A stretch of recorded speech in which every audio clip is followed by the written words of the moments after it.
Hello everybody, my name is Morowan, I'm 19 years old, I'm from Sudan, born in Iraq. What I want to do is talk to you about Islam in an episode kind of way. And this is my introduction video. You may ask yourself, why does he want to do that? The answer is simple. Evil prevails when good men fail to act. Am I good? Or what is this evil I'm talking about? We will discuss this in future videos. Another question, what sets me apart from other people who are talking about Islam? For one, I didn't do any research. And another, I am trying to talk to you about Islam from a teenager perspective and trying to reach teenagers. What I mean is I'm trying to show you what it's like to be a Muslim teenager in a Muslim country on a day-to-day basis. And the teenager I'm trying to reach is that who sits around the house all day watching television, switching from channel to channel, and in the meantime filling his head with lies and misguided truth. And letting the channels teach him what is right and wrong, and what is true and false, and worst of all, teach him how to think. So, let's start from the very beginning, for me, and that is the name. What does the name mean? Well, in the Arabic language, Islam comes from two sources. The first one is salam, which means peace, and the other one is istislam, which means surrender. And upon hearing these very words, a feeling spreads through the soul of calmness and serenity. And the media is trying so hard to link Islam to terrorism, which is funny because just the names itself is contrast.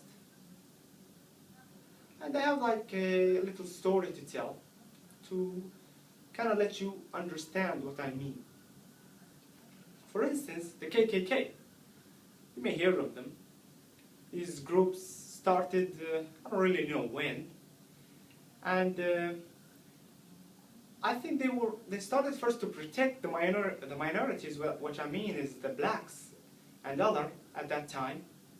And about in the 60s, this movement changed from protecting to terrorizing. Actually, terrorism suddenly feels like a sweet word because of what they were doing.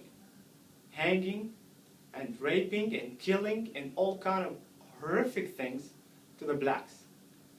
And what did they use to legitimize what they were doing? What did they cover behind?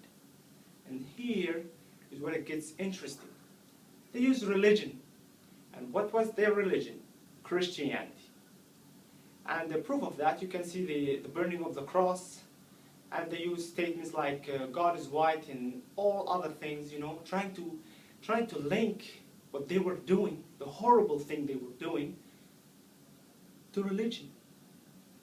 When in fact, if some ignorant guy walk up to me and tell me, hey man, of course you heard of the KKK, so why don't we say Christianity is terrorism? Well, for me to call myself Muslim, I must first acknowledge that Prophet Jesus is a prophet of peace and compassion and love.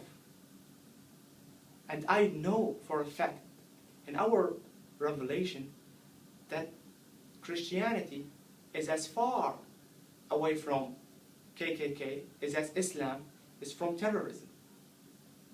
So what we need is education.